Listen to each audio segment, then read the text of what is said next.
Pengajian tema pada hari ini yaitu menjelaskan tentang macam-macam air dan status air untuk bersuci yang akan dijelaskan oleh Ustadz kita, Ustadz Abdul Muhi SYHI MPDI. Waktu dan tempat saya persilakan. Kalau pintunya ditutup gerah apa enggak kira-kira? Coba deh tutup coba biar suaranya lebih sama aja ya. Saya kira kalau ditutup suara hujannya enggak ada dari atas ya. Bismillahirrahmanirrahim. Ya Rabbi bil Mustafa balligh maqasidana waghfir lana ma madha ya wasi'al karami ya Rabbi bil Mustafa balligh maqasidana waghfir lana ma madha ya wasi'al karami Muhammadun sayyidul kaunaini wa thaqalaini wal fariqaini min urbi wa min ajami ya Rabbi bil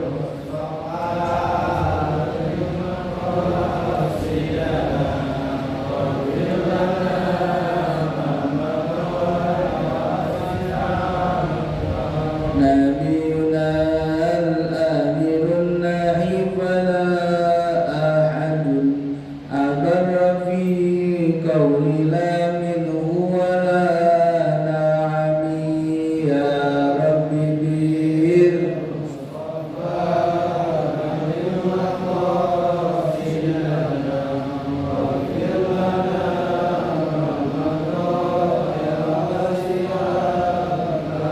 Allahumma salli wa sallim wa barik alaihi. Assalamualaikum warahmatullahi wabarakatuh.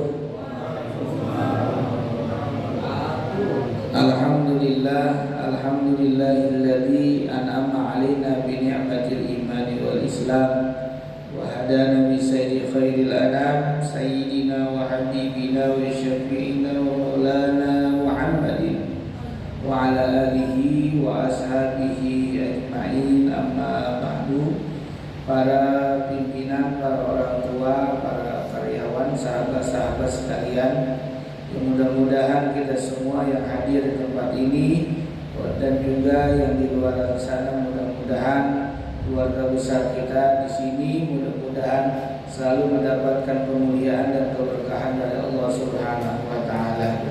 Alhamdulillah wa syukurillah, pada kesempatan sore hari yang berbahagia ini kita bisa berkumpul untuk sama-sama melaksanakan rutinitas kita, yaitu ngaji sebulan sekali. Mudah-mudahan dengan istiqomahnya kita, ngajinya kita walaupun sebulan sekali, mudah-mudahan mendapatkan ilmu yang manfaat. Yang belum baik mudah-mudahan bisa menjadi baik, yang sudah baik istiqomah dalam kebaikannya. Harapan besar mudah-mudahan kita bukan hanya bahagia di dunia saja, tapi mudah-mudahan di akhir hayat kita Allah matikan kita dalam keadaan husnul khatimah. Sebelum kita memulai, kita baca Ummul Quran suratul Fatihah. Kita minta kepada Allah Subhanahu wa taala, mudah-mudahan orang tua kita yang masih hidup Allah berikan sehat walafiat, Allah berikan panjang umur, Allah berikan keberkahan dunia dan akhirat. Orang tua kita, keluarga kita, saudara-saudara kita, muslimin muslimat yang sudah meninggal dunia, mudah-mudahan Allah ampuni dosa-dosanya, Allah berikan rahmat dalam kuburnya, Allah jadikan kuburnya raudhah min riyadil jannah. Ala hadhihi niyyah wa likulli niyatin salihah. Al-Fatihah.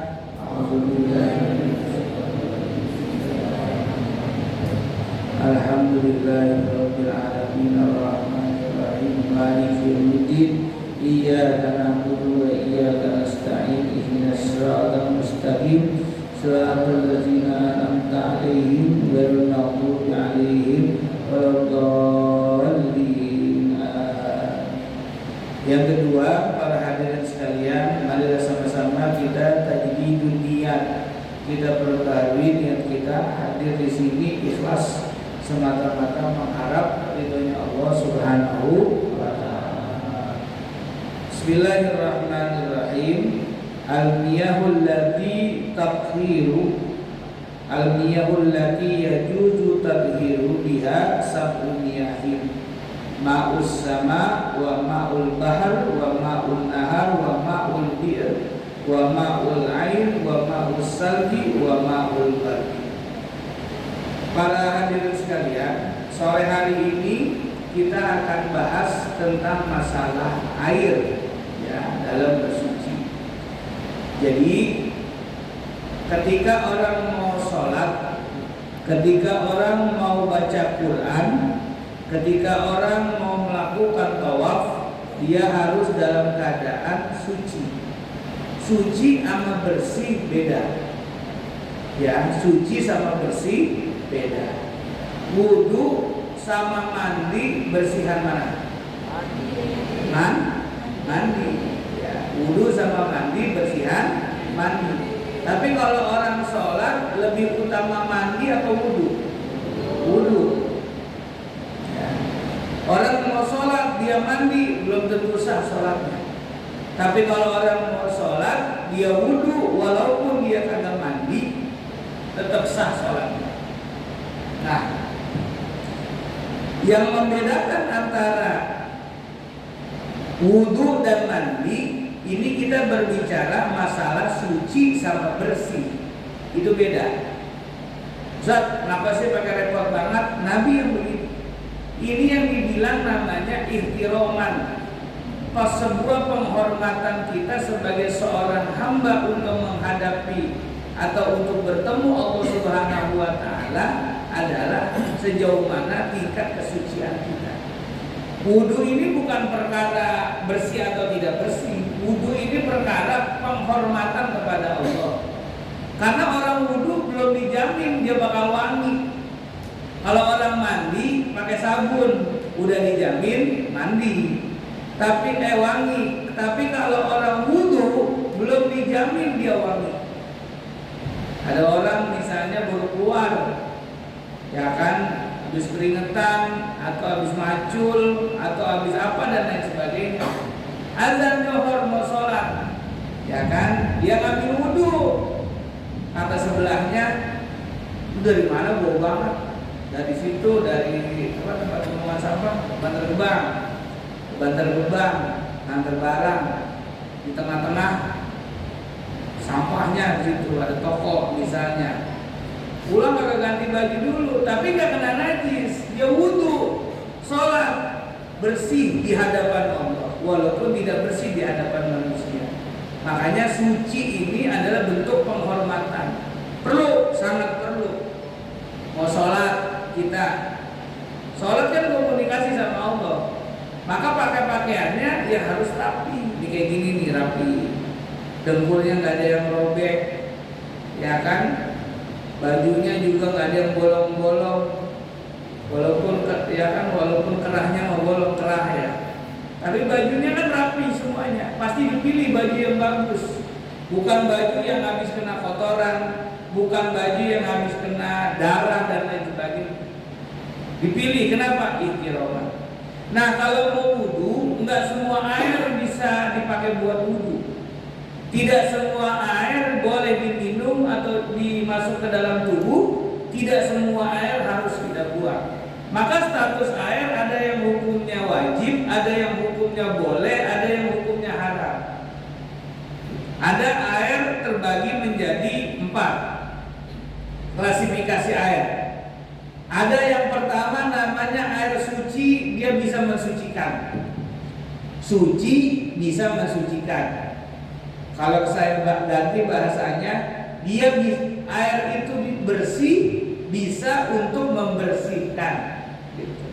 Air bersih bisa untuk membersihkan. Ini air bersih, kita pakai buat cuci tangan, suci, bersih.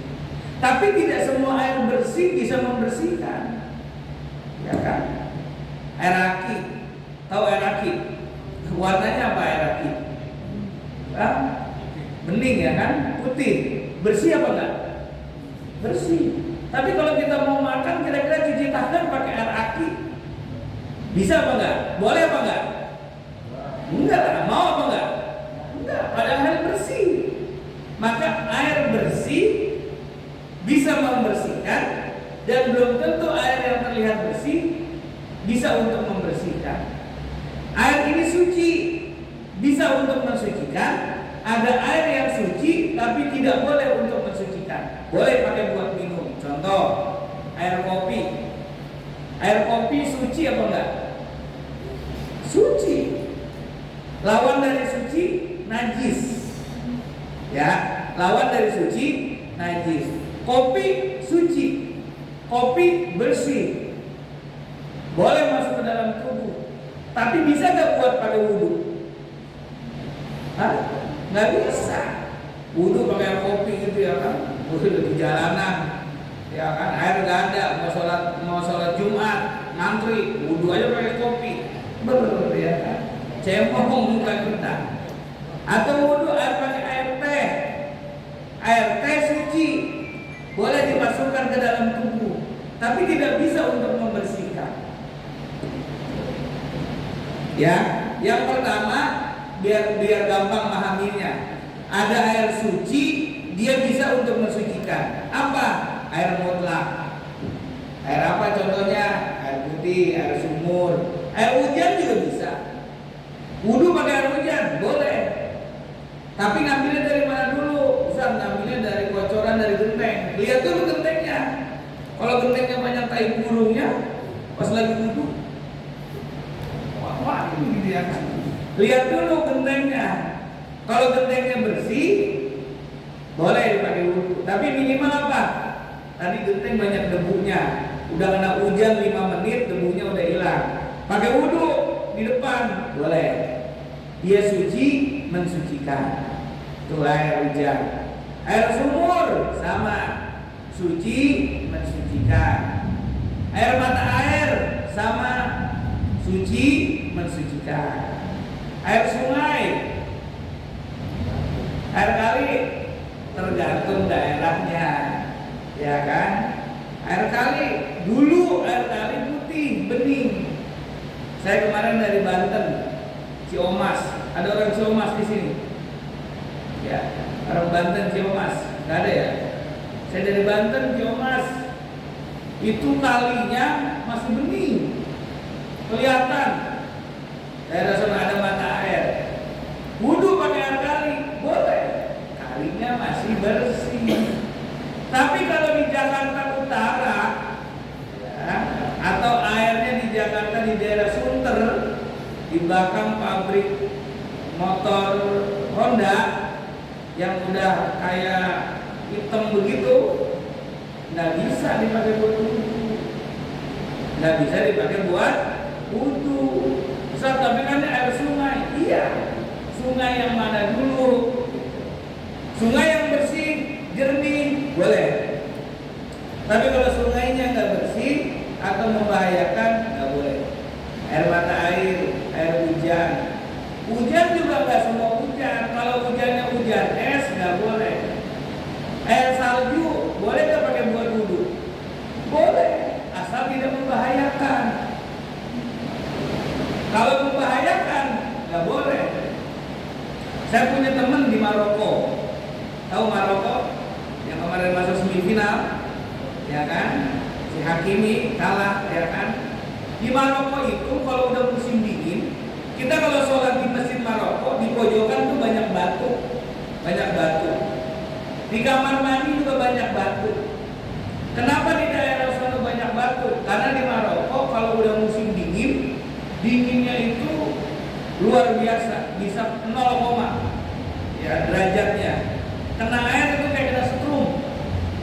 Maka orang banyakkan sholat tayamum. Masuk ke masjid pakai batu, tayamum ya. Ambil batu dia tayamum. Kamar mandi sama, buang air besar, ya kan? Kalau dia mau pakai air yang pemanas. Kalau langsung dari ambil air yang dari sumur yang dingin, terus bisa dia, gitu ya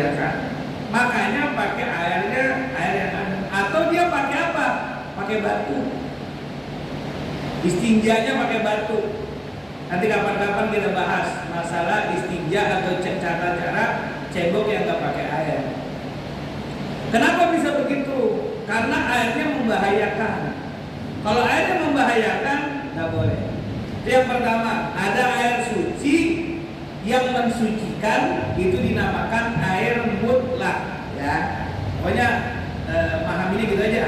Yang pertama, air bersih bisa untuk membersihkan. Yang kedua, ada air yang kelihatannya bersih tapi tidak bisa untuk membersihkan. Apa? Air teh manis. Kalau air itu suci atau bersih, boleh diminum. Lawan dari suci najis. Kalau air najis nggak boleh buat minum, walaupun katanya buat obat. Kalau masih ada obat yang lain, ya jangan coba-coba. Ustaz, saya punya penyakit, katanya kalau minum air kencing onta sembuh. Najis. Emang nggak ada obat yang lain? Ustaz, saya punya penyakit asma, harus minum air kencing monyet misalnya, harus minum air kencing macan, harus minum air kencing gajah. Kalau masih ada obat yang lain, maka air kencing itu tetap statusnya najis.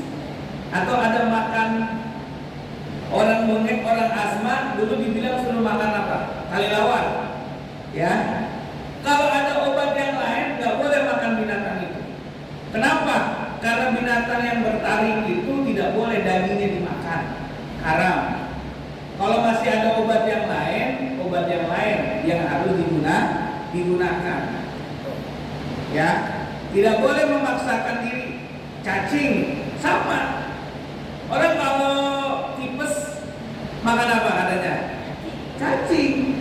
Kalau makan cacing hidup-hidup, itu sama seperti makanan najis. Dulu nggak ada obat lagi, wajar. Orang dulu makannya obatnya cacing, dimasukin ke dalam minuman, diminum. Sekarang udah banyak obat selain cacing. Cacing dikapsulin boleh. Kenapa? Karena dia udah bukan berbentuk binatang yang hidup atau sudah. Kalau binatang hidup tidak boleh dimakan langsung hidup-hidup. Kalau mati harus disembelih. Kalau nggak disembelih jatuhnya bangkai. Kecuali ikan sama belalang. Ikan sama belalang baru boleh.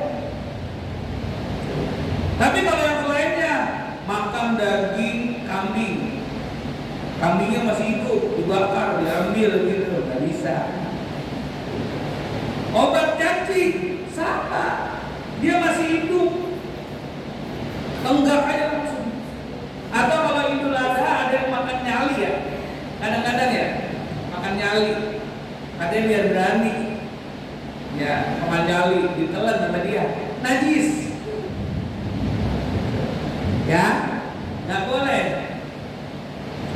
Jadi obat itu kalau darurat udah nggak ada obat lagi baru boleh. Kalau ada obat yang lain selain daripada itu, pilih yang lain. Kayak contoh lagi waktu vaksin. Ada vaksin yang mengandung enzim babi.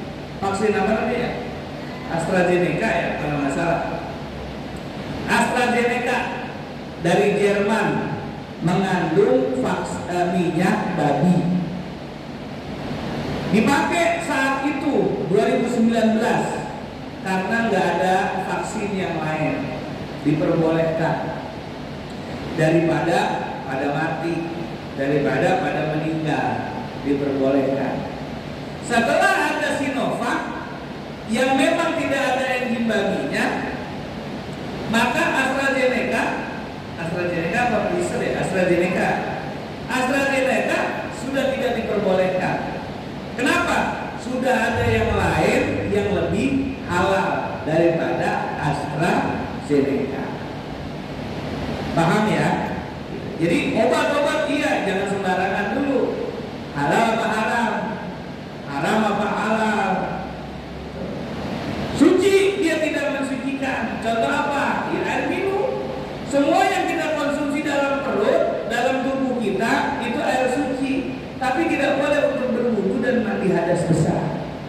sirup, ya kan?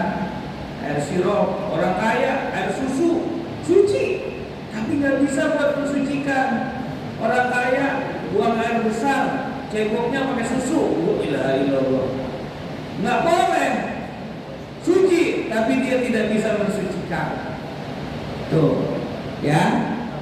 Yang kedua, ada air suci bisa mensucikan.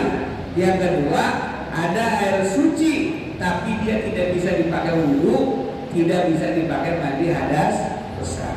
Ustaz,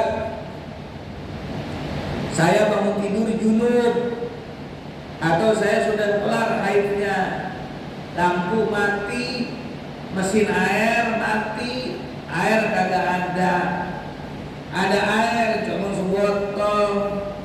Kalau saya pakai mandi, atau ada air cuma segalon. Kalau saya pakai mandi, ntar minum pakai apa? Maka wudhunya atau mandinya menggunakan tayamum. Jangan menggunakan air ini. Kenapa?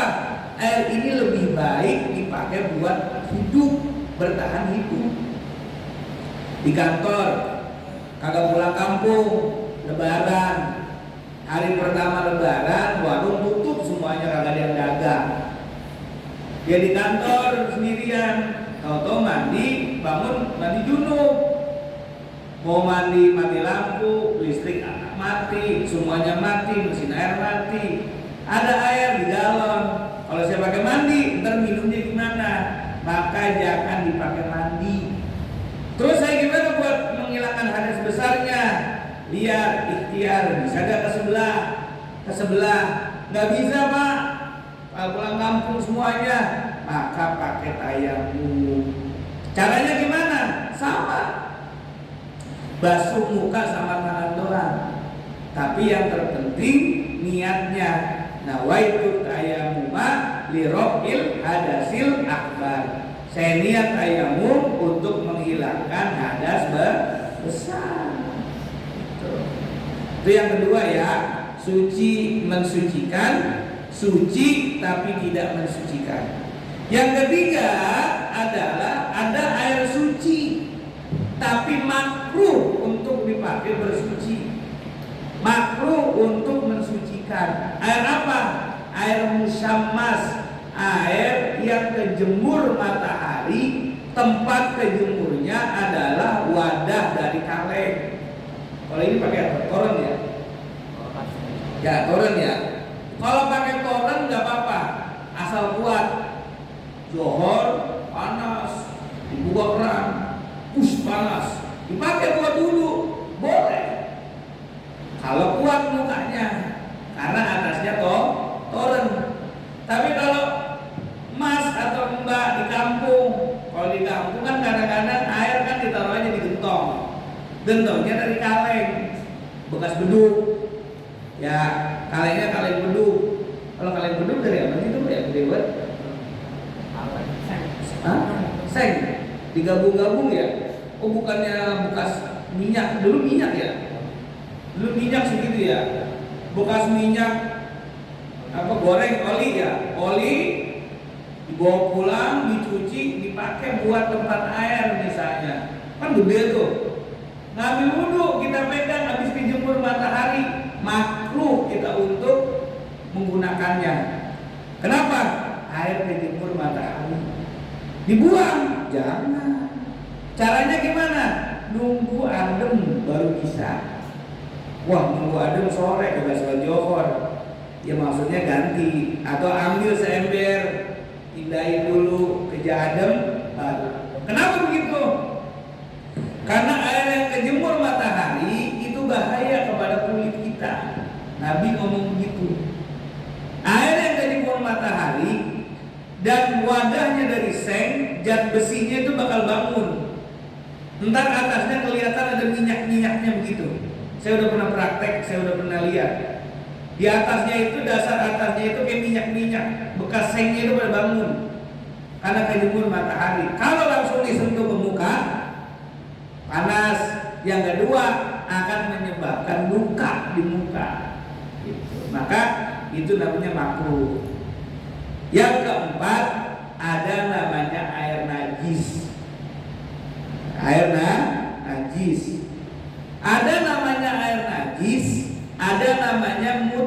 najis. Beda gak? Beda. Ada air najis, ada air mutanajis. Bedanya apa air najis sama mutanajis? Air najis dari awal dia udah najis nih air kencing. Ya, saya pakai bahasanya langsung aja ya biar gampang paham. Air kencing mau ditaruh dimanapun namanya air kencing tetap najis. Ustaz, air kencing ini campur pakai susu, najis. Air kencingnya tambahin sirup, najis. Air kencingnya ditaruh di gelas yang cakep, yang cantik, najis. Air kencingnya dimasukin kulkas dulu, najis.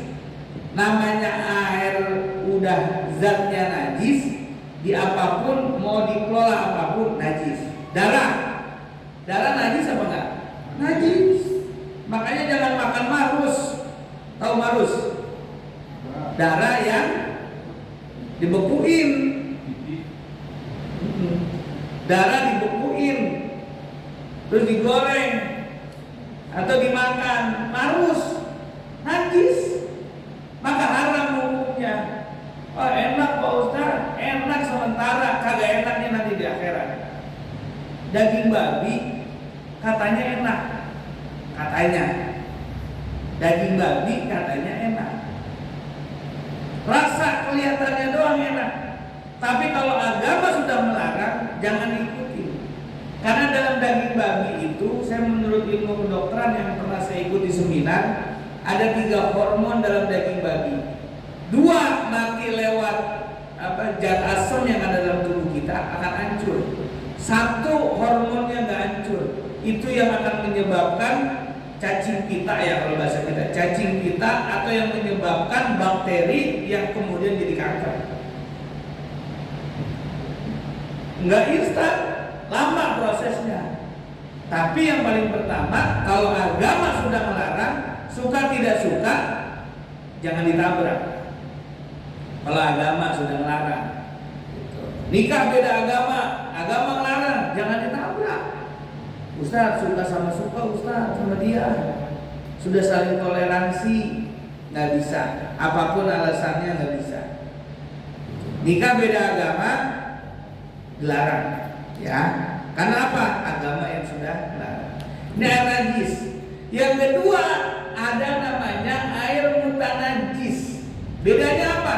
Kalau air najis zatnya sudah najis dari awal, air mutanajis air yang suci tapi terkena air najis.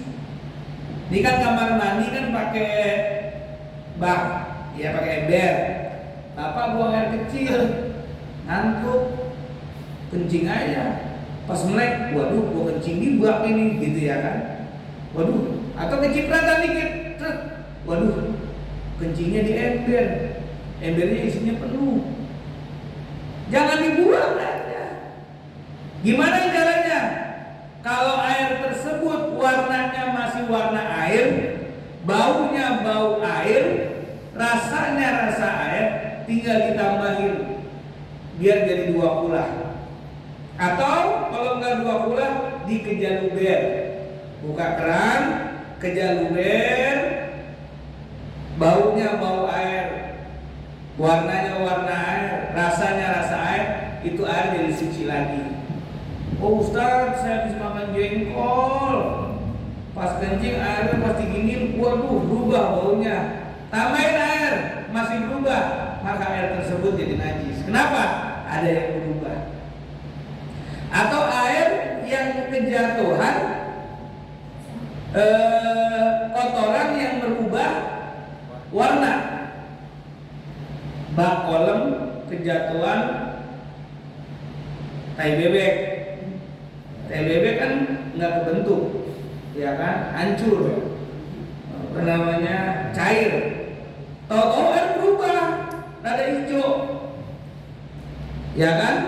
Warnanya berubah, rasanya udah pasti bau. Maka air tersebut menjadi air mutanajis. Kalau air mutanajis masih bisa dibersihin, jangan dibuang.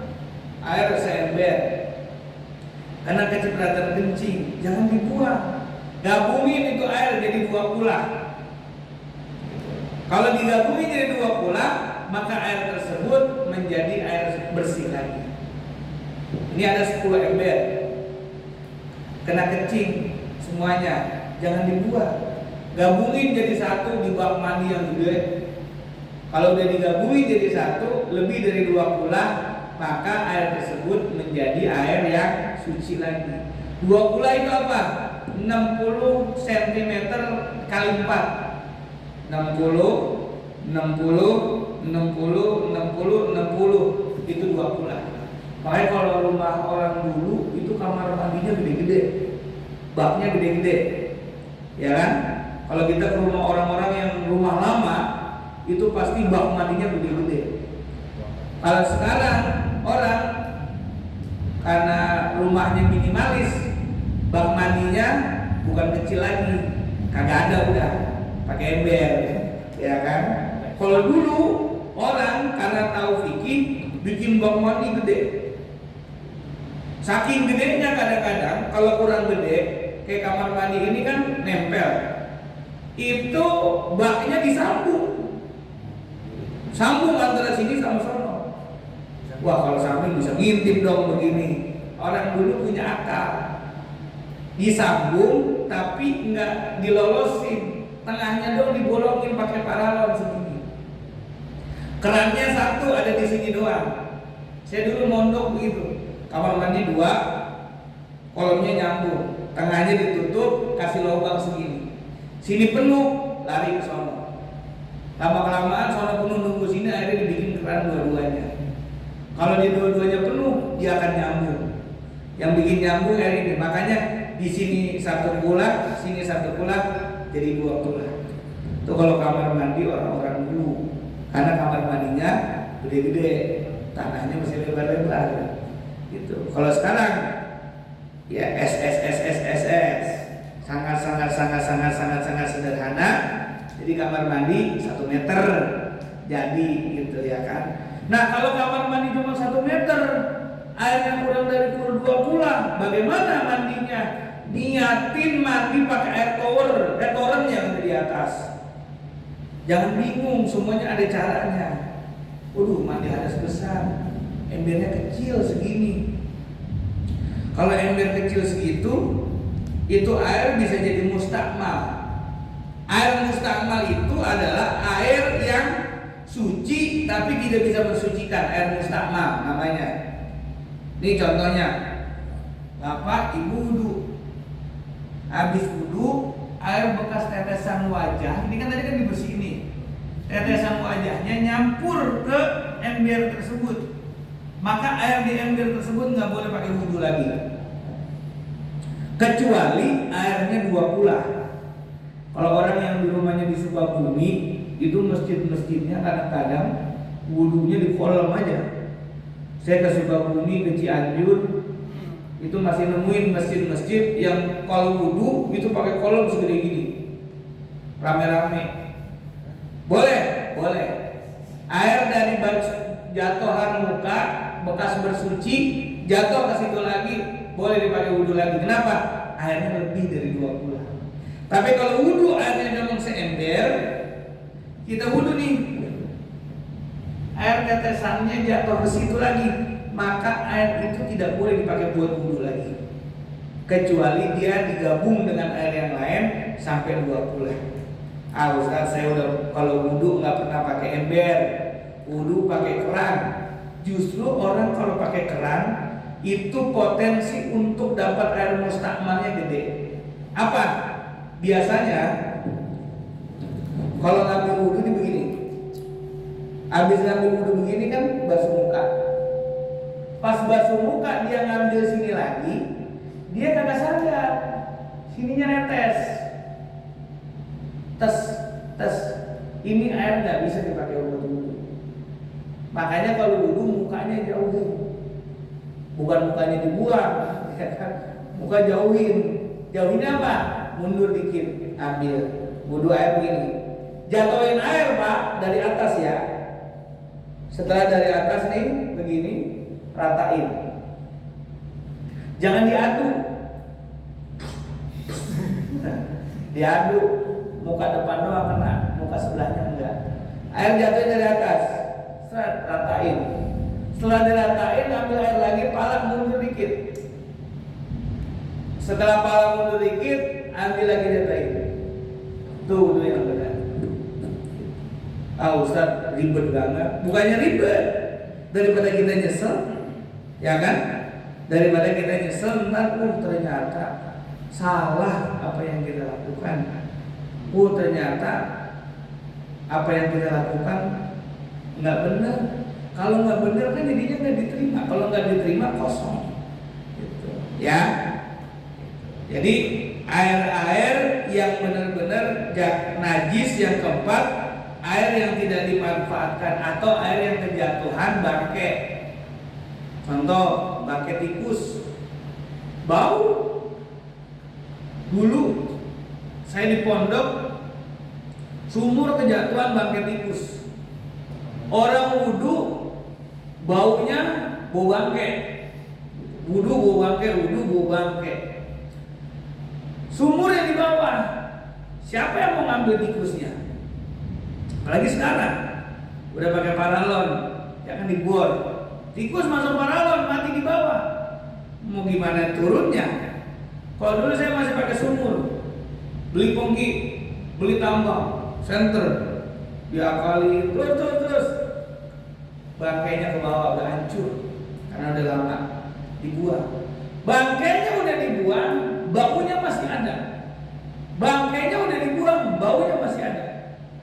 Apa menurut ulama?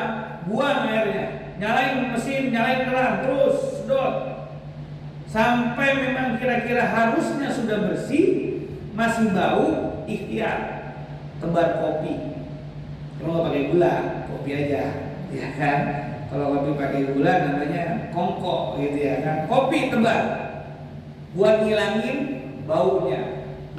Atau kalau minyak wangi kopi yang suci, kopi tebar, buat ngilangin bau. Berubah airnya dari bau bangke jadi bau kopi. Boleh. Ustaz udah dipakai kopi masih bau juga. Sekiranya air yang ada bangkainya sudah hilang, menurut kita karena dibuang, maka air itu menjadi suci.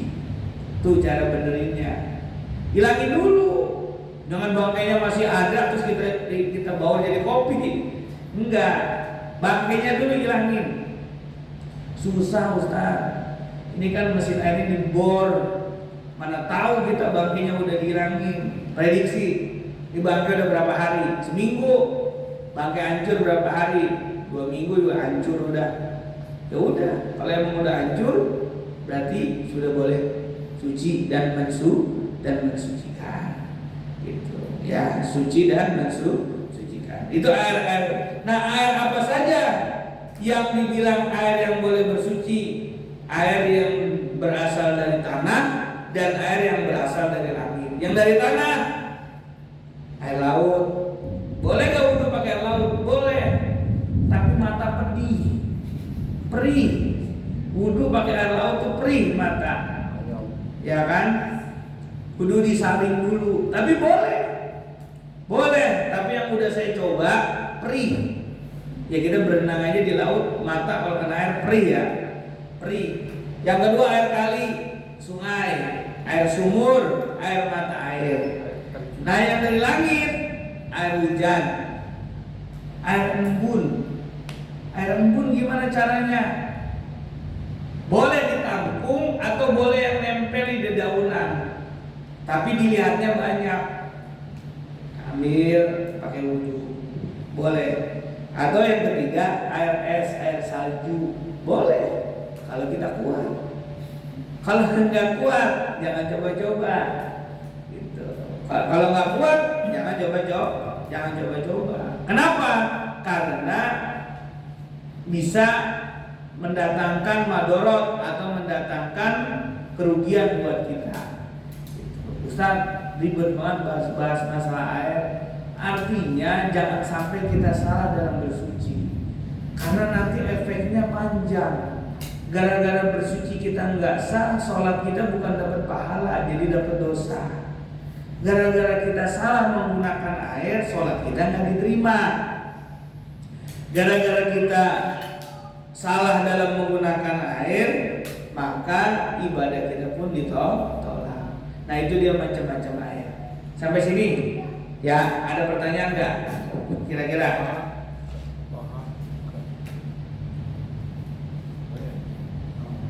Ya. Kenapa kopi bisa dikatakan air suci? Kenapa kopi bisa dikatakan air suci? Karena asal muasal pembuatan kopi dari benda yang suci. Kopinya tumbuh dari pohonan. Dari pohonan pohonan suci. Zatnya sudah suci. Tambah air panas suci. Kecuali bikin kopinya pakai air got misalnya. Kan orang kita ya kan, walaupun air gotnya panas itu nggak suci. Pak, bagaimana dengan kopi luwak? Kalau kita bilang kopi tai gitu kan, kopi luwak itu kopi mutanajis, boleh, cuma dibersihin dulu. Kan asalnya benda begini ya kan, asalnya benda kopi dimakan sama binatang luwak, dikeluarin sama binatang luwak. Ketika keluar bendanya berubah gak? Enggak, cuma ada tempel-tempelan ya kan, kotoran-kotorannya. Maka dia mutanajis, kotorannya bersihin, kopinya kembali menjadi semula, maka kopi itu menjadi suci. Gitu. Ya kan?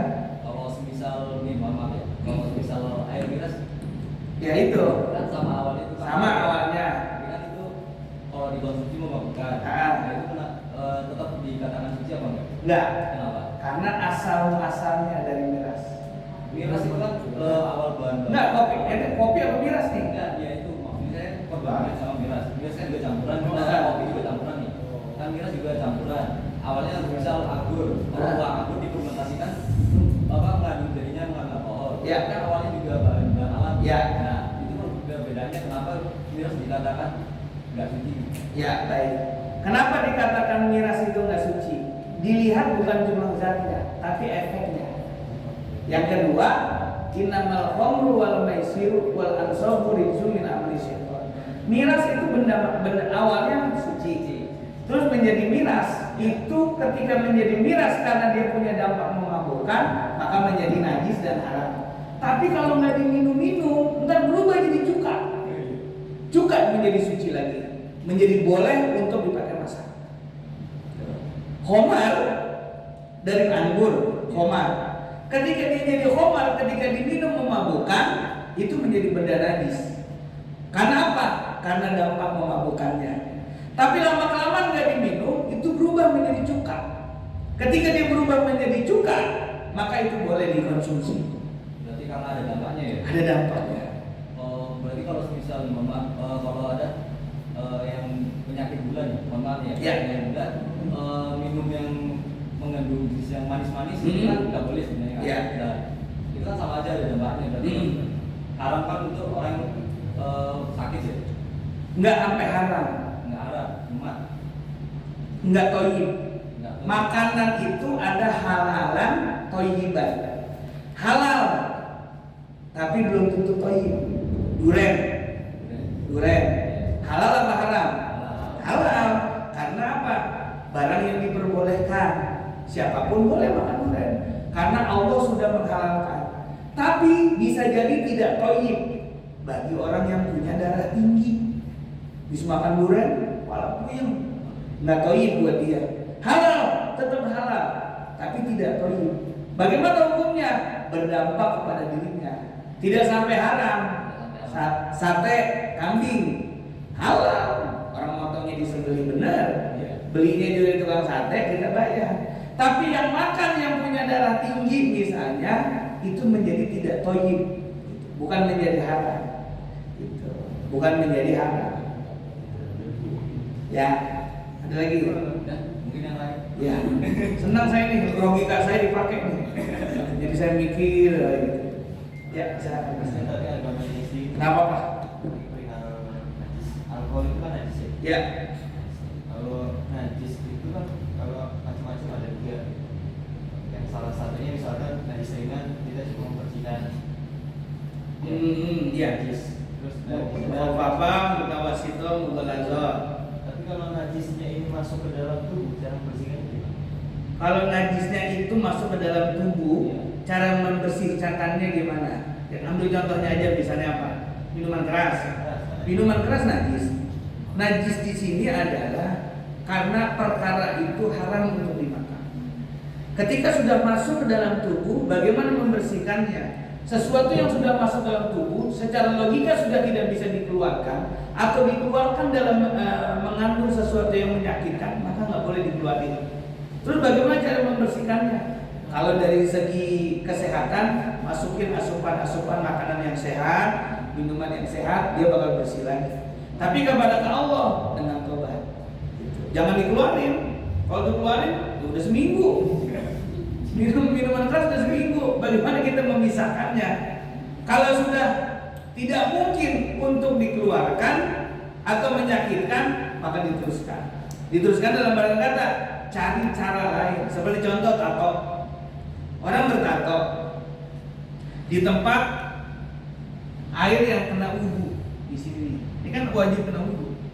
Kalau ada tatonya, maka kalau tato yang asli kan di ini ya, pori-porinya kan agak bangun, maka air tidak masuk. Terus dia tobat, pengen sholat. Apakah tato itu harus dihilangin? Kan ada penghilangan tato, katanya sakit banget. Hah? Nggak begitu sakit. Iya maksudnya kan saya kira ini nggak sakit kali. Katanya kan sakit kan di laser gitu ya kan. Itu nggak perlu dihilangin. Nggak usah pakai disikat, cukup dibersihin sekedar kemampuan kita. Disikat pakai sikat kawat, atau sampai kita kejar luka dan lain sebagainya, nggak usah dihilangin. Itu kenapa? Itu masa lalu kita, biarin. Allah melihat masa depan. Gitu. Iya, masa lalu mah jangan dipikirin. Orang melihat masa lalu ketabrak. Naik motor lihat masa lalu begini ketabrak. Yang penting kita ngikutin apa yang dilakukan Nabi Adam. Jangan ngikutin apa yang dilakukan iblis. Iblis punya kesalahan, kagak ngakuin, kagak ngerasa, kagak tobat. Nabi Adam punya kesalahan, makan buah huli. Bedanya dia ngakuin. Ya Allah, dulu masa muda saya semua bandel udah saya lakuin, ya Allah. Bunuh diri doang yang belum. Ya kan? Semua udah saya lakuin, ya Allah. Apalagi bohongin orang, udah nikmat banget, ya Allah. Tapi saya nyesel semuanya, saya tobat. Ampunan Allah dan rahmatnya lebih besar daripada dosa kita. Siapa di sini nggak punya dosa? Termasuk saya punya dosa. Mau berangkat tadi saya buat dosa. Anak saya mau ikut orang, ya kan? Saya bilang mau lihat harimau. Ini harimau semua ada berarti ya. Mau lihat harimau, serem. Saya bilang gitu. Akhirnya dia nggak ikut. Kalau dia bilang mau ngaji, mau ikut. Soalnya istri saya ada pengajian. Bohongin anak saya. Gitu. Tapi saya istighfar, ya Allah. Tapi madorotnya kalau dia ikut, coba. Habis gue jajak-jajak sama dia. Anak kecil ya kan. Gitu. Madorotnya ya. Jadi seperti itu. Pokoknya yang kira-kira sudah masuk ke dalam tubuh kita, nggak bisa dikeluarin, nggak bisa dibersihin, udah nggak usah. Seperti orang dulu saking kayanya gigi dari emas. Orang dulu, kalau kita di perempuan pakai emas di tangan biasa. Orang dulu pakai emas sampai gigi, gitu emas semuanya. Meninggal dunia, cabut apa enggak? Kalau dia udah mengakar, nggak bisa dicabut, jangan dicabut. Karena apa? Menyakitkan. Orang meninggal tuh disentuh gini dong, sakitnya luar biasa. Karena dia habis dicabut ruh itu kayak digebukin. Lebih daripada digebukin. Sayyidina Ali saja mengatakan orang dicabut ruh kayak ditebas sama pedang 1000 kali. Dicabut ruhnya itu kayak diseset sama pedang 1000 kali, kata Sayyidina Ali. Nabi Muhammad juga sama, ketika dicabut, Nabi dicabut pelan-pelan sama malaikat Jibril. Kata Nabi apa? Sakitnya bagaikan diseset pedang 1000 kali. Apa kata Rasul? Ya Rob, biar ini aku saja yang merasakan, jangan umat-umatku merasakan apa yang aku rasakan. Itu Nabi Muhammad. Makanya orang meninggal dunia dipegang begini doang sakit. Jangan kan begini. Kita nih gali kuburan, kita merokok, puntungnya kita lempar ke atas kuburan dia, itu ngerasain sakitnya. Makanya kalau orang mandi jenazah itu pelan-pelan, diurut perutnya biar kotorannya keluar, habis kotoran keluar dibersihin, didudukin, diurutnya pelan-pelan, taruhnya pelan-pelan. Nggak bilang, udah Ustaz, ini biar gampang aja kita steam aja steam. Steam. Iya.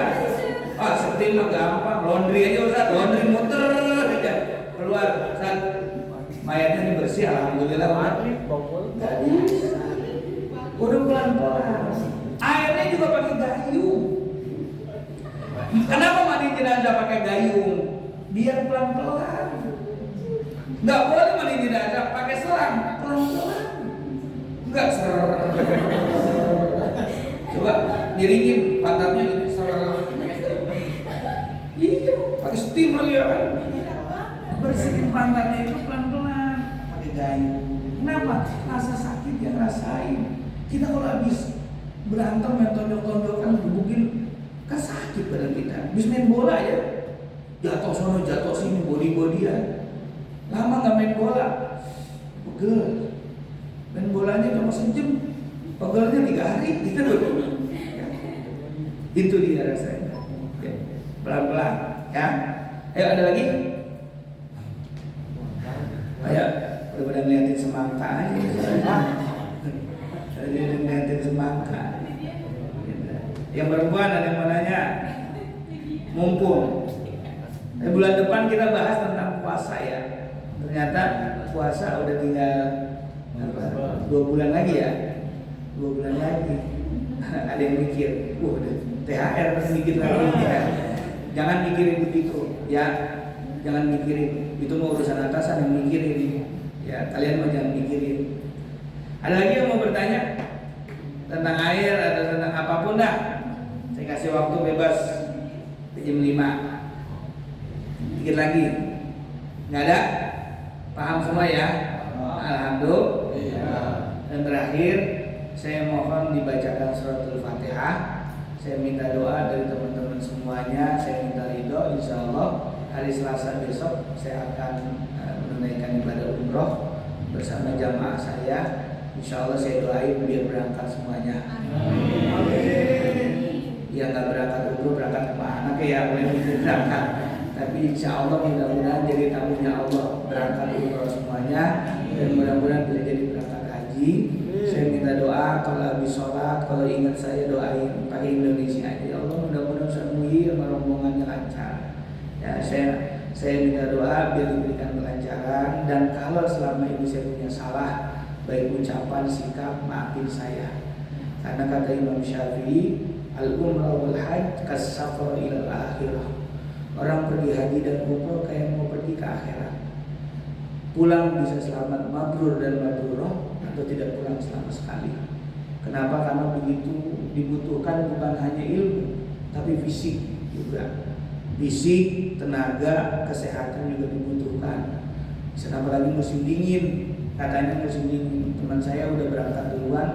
Dia bilang di Madinah 13 derajat. Mudah-mudahan saya bersama rombongan sehat. Soalnya kalau dingin-dingin orang Indonesia biasanya kaget. Kalau panas emang biasa main di lapangan kita ya kan, biasa main di bulak biasanya. Tapi kalau dingin biasanya agak kaget. Maka saya berharap doa dari teman-teman semuanya, mudah-mudahan yang doain saya bisa jadi tamunya Allah Subhanahu wa taala. Maafin saya kalau saya ada kesalahan, sikap dan ketutur kata yang tidak pantas, mohon dimaafkan dan minta ridhonya. Terima kasih. Ini saja yang dapat saya sampaikan. Insya Allah bulan depan kita akan membahas tentang bab puasa. Ya, kita akan gali. Dan yang belum bayar hutang puasa, bayar buruan. Jangan sampai ketemu Ramadan belum bayar. Terima kasih. Allahumma waffiq ila aqwamit thoriq. Assalamualaikum warahmatullahi wabarakatuh. Kita tutup dengan pembacaan hamdalah. Alhamdulillahirabbil alamin.